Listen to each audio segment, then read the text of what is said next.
Welcome to This Explainer. Look, if you've ever had a boss who fundamentally misunderstood what you actually do, you are definitely going to want to hear this one. Today, we're impartially breaking down the wild corporate drama of hacker versus coder, looking at how literally one single arrogant decision led to the absolute collapse of a massive tech empire. Let's jump right in because the sheer speed at which this multi-million-dollar company unravels is an absolute masterclass in what happens when ego blinds leadership to real talent. So, can a single snap judgment really bankrupt a multi-million-dollar tech company? We're plunging right into the core of the story to answer that, taking you into the high-stakes world of Nexus-Tel. This is a telecommunications giant, where the line between unprecedented industry dominance and absolute ruin is incredibly thin. It's a space where one careless move by the top brass doesn't just ruffle a few feathers, it quite literally burns the entire building to the ground. Act 1. An arrogant mistake, the catalyst of the crash. The source material positions the arrival of the new CEO, Mansha, as the primary catalyst for the chaos. She flies in straight from London expecting absolute authority. But just look at the wild disconnect between reality and her perception here. On one hand, you have Vihan. He is the core engineering talent who spent 3 grueling years building the company's revolutionary 6G technology, generated a massive 120% profit, and was literally in the office grinding until 4 a.m. the night before. On the other hand, Mansha walks in, sees him taking a quick mental break playing a video game, instantly labels him a slacker, and fires him. On her very first day. I am the CEO of Nexus-Tel. You are fired. She delivers this unbelievable line to dismiss the company's foundational talent without checking his credentials, without looking at his track record, and without even bothering to consult the managing director, who actually happens to be her own brother.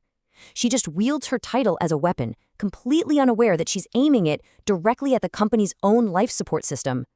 It's a classic leadership misstep fueled purely by arrogance.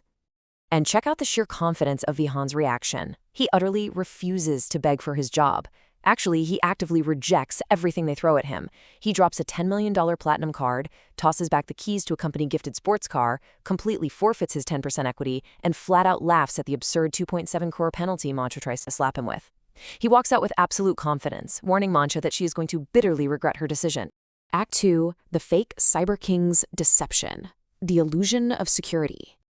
Okay, so almost the second Vihan exits the building, Nexus-Tel's servers begin to catastrophically crash, riddled with bugs that only he knew how to manage. Desperate, the narrative introduces a mythical figure known as the Cyber King. This guy is essentially the world's #1 anonymous communication engineering expert. Mansha only knows him through online interactions under the alias Black Cat, and she pins all her hopes on this mysterious genius, believing he's the only one who can bail her out of the mess left in Vihan's absence. Now watch how quickly a vacuum of competence gets filled by pure opportunism. This perfectly outlines how an ambitious but entirely unskilled clerk named Sachin pulls off his grift. Step 1, he overhears Mansha talking about the Cyber King. Step 2, he falsely claims the identity for himself. Step 3, by pure dumb luck, a system bug miraculously seems to fix itself and he takes the credit. And based on this total lie, Mansha actually promotes him to technical head of the entire 6G project. You really can't make this stuff up. Act 3. The 6G technology race. Hexadot versus Metadot. Vihan, knowing exactly what his value is, gets snapped up immediately by a rival company, Brighttech, for a massive salary and equity. It's the ultimate showdown. And this table starkly illustrates why Nexus-Tel was doomed from the start. On the left, we have Nexus-Tel's Hexadot 6G, pushed out by Sachin using stolen code over a grand total of 3 days. On the right, Brighttech's Metadot 6G, meticulously architected by Vihan over 3 years. When launch day arrives, Nexus-Tel's rushed stolen system instantly crashes, while Vihan's launch is absolutely flawless. Let's trace the speed of Nexus-Tel's downfall here, because it is staggering.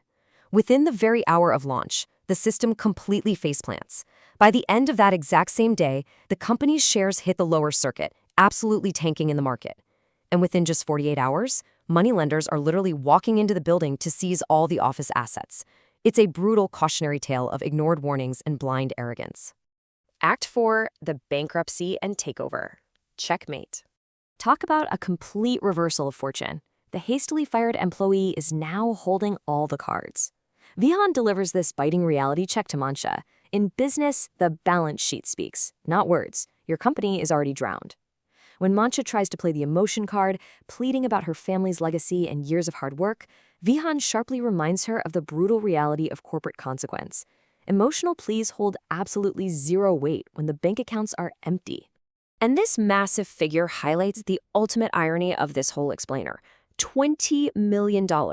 That is the exact price for which Vihan, now backed by Brighttech, buys out the entire bankrupt Nexustel empire. A company that was poised to rule the world just days prior is swallowed up for pennies on the dollar by the exact guy they kicked out onto the street.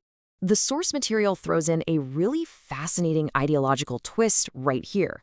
Just as Vihan is celebrating his massive victory, protesters accuse him of selling out domestic tech to foreign buyers. But Vihan completely flips the script. He dispels the rumors by revealing his contracts actually force these foreign tech companies to submit to domestic terms. He uses this moment to establish domestic technological dominance, solidifying his status as the hero who literally outsmarted everyone. Act 5. The Fraudster's Final Trap. The story isn't over. You'd think that's the end, right? But as the dust settles and Brighttech celebrates, the toxic threat of Sachin's jealousy refuses to die. When his fake identity finally falls apart, he gets caught red-handed trying to sell stolen Nexus data for 5 crore. Boom, arrested. But the guy is so delusional that it makes him incredibly dangerous. As he's being dragged away by the police, he actively vows to destroy Vihan right from inside his jail cell. Which perfectly sets up our cliffhanger. Brighttech CEO Radhika receives a mysterious phone call from someone claiming to be Jackie from Infratech, pitching a lucrative new proposal. But we, the audience, know exactly what's going on. Jackie is Sachin. He's orchestrating a brand new trap from behind bars under a fake alias, preying directly on Brighttech's ongoing ambitions. So that leaves us with this final provocative thought to wrap up the explainer. In the insanely fast-paced, cutthroat world of tech development, who truly holds the keys to the treasury? Will true talent like Vihan remain vigilant enough to protect his new empire, or is Sachin's deceptive opportunism going to strike a fatal blow next time? It is a pretty gripping reminder that in business, your greatest vulnerability might just be the exact person you underestimate the most.